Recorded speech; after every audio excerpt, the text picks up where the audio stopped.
ऐक मित्रा, विजलो आज जरी मी हा माझा अंत नाही. विजलो आज जरी मी हा माझा अंत नाही. पेटेन उद्या पुन्हा नव्याने हे सामर्थ्य नाशवंत नाही. हे सामर्थ्य नाशवंत नाही. जय हिंद, नमस्कार धरते मित्रांनो, मी समाधान महाजन स्वागत करतो आपल्या छोट्याशा तिरंगा मॅथ्स अकॅडमीवर.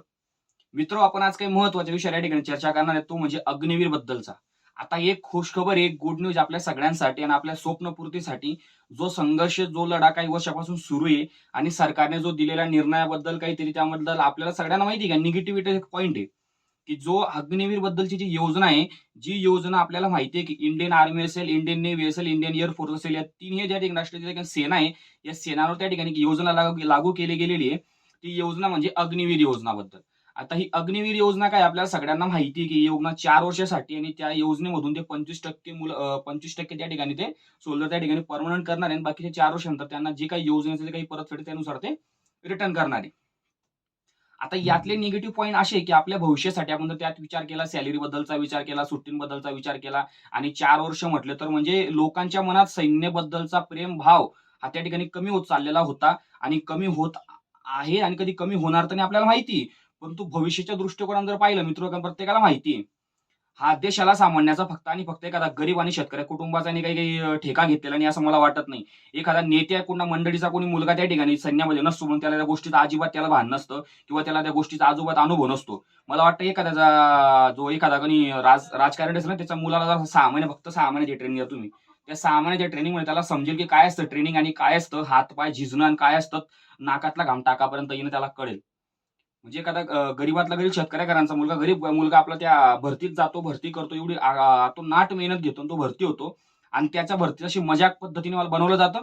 अशी योजना लागू केली जाते. मला कुठल्या पद्धतीने विरोध नाही, पण एक जस्ट मला त्या समितीवर विरोध आहे की ज्या समितीने योजना पास केली असेल.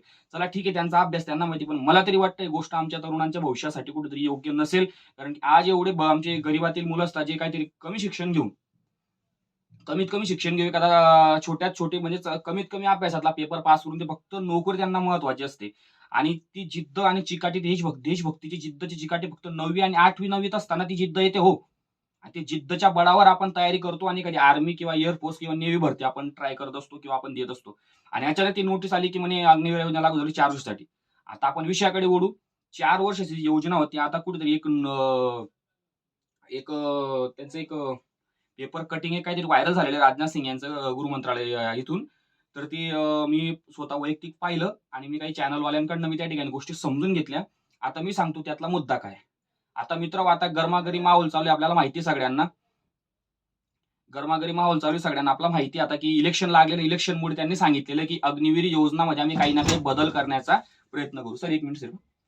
तर काहीतरी बदल करण्याचा प्रयत्न करू. म्हणून अग्निवीर योजना ही रद्द होऊ शकते. याला थोडा कितपट काहीतरी चान्स आहे मला वाटतं, कारण की मतदान आलं म्हणजे ते लोक काही करायला तयार राहतात. हे मला पण त्यांना परत एकदा मी आपल्या सगळ्या तरुण मित्रांकडून या ठिकाणी आग्रह आणि विनंती करतो की कृपया याच्यावर तुम्ही काहीतरी चांगला तुम्ही निर्णय घ्या, काही ना काही बदल करण्याचा प्रयत्न करा, किंवा आमचा जो पहिला तुम्ही त्या ठिकाणी नियम होता तो नियम परत तो पुन्हा सुरू ठेवा, परमनंट वाला. अशी मी आपल्या सगळ्यांकडनं त्यांना विनंती करतो. आणि मला वाटतं नक्कीच काहीतरी बदलू शकतो असं मलाही त्या ठिकाणी आत्मविश्वास आहे, कारण की निवडणुकांच्या वाटेवर काही गोष्टी शक्य होऊ शकतात. तर आमच्या तरुणांसाठी हा छोटासा निर्णय काही, म्हणून नरेंद्र मोदी असतील, सगळे मंत्री म्हणजे जे काही, यांनी या गोष्टीवर त्या ठिकाणी विचार करायला पाहिजे. आणि नक्कीच खूप गंभीर असा विषय या भविष्याचा. म्हणजे खूप काही मुलं याच्यातून डिमोटिवेट झाले, परंतु तिरंगा आन बान शान ही कधी मिटणारा विषय नाही, कधी हा याच्याबद्दलचं प्रेम कधी कमी होत नाही. म्हणून ते 4 वर्षाची का असे ना, पण त्या ठिकाणी मुलांचं कधी प्रेम कमी झालं नाही. त्यांचा अजूनही ते पाय आपले झिजवताय शरीर, आणि त्यासाठी तयारी त्यांची सुरू आहे.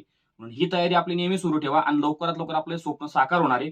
म्हणून आपली जिद्द आणि चिकाटी सोडू नका, आणि आपली तयारी कधी थांबवू नका. की रख हौसला वो मंजर भी आएगा, प्यासे के पास चलकर समंदर भी आएगा, यूं थक कर ना बैठ ए मंजिल के मुसाफिर, मंजिल भी मिलेगा मंजिल का मजा भी आएगा. जय हिंद. व्हिडिओ कसा वाटला नक्की कमेंट बॉक्समध्ये सांगा, जेणेकरून मला प्रेरणा मिळते. आणि लाईक करा, सबस्क्राईब करा, आणि जास्तीत जास्त व्हिडिओला शेअर करा. जय हिंद.